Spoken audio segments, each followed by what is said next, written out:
All right, what you see scattered here on the table are the parts that go into the filling head. This needs to be assembled and then put in the filling head before you operate the machine. This is what seals the bottle as the filling head comes down. It's also what helps with, well, it's the capper essentially as well. So I'll show you how you put it all together. This right here is the main cradle.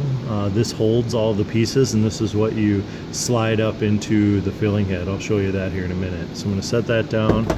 Next we have a series of spacers, all different widths. Sometimes if you aren't getting a good seal, it means you need more spacers or you need less. Right now I have 4 of them in there, including one big fat one. So those go in first. Put those down inside there, make sure they're sitting in there snug.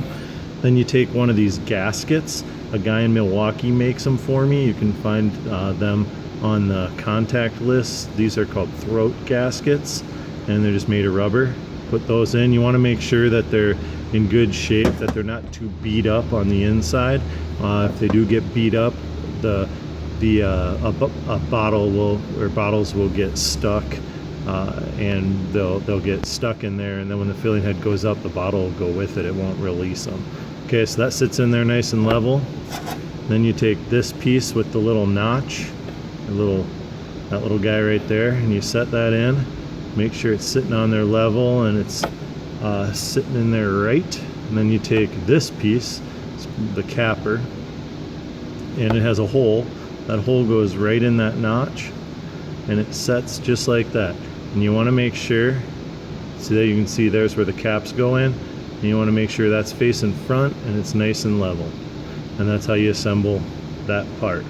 The manual has super clear instructions and good diagrams as well. Alright, so that's the first thing you do when you start setting up the machine.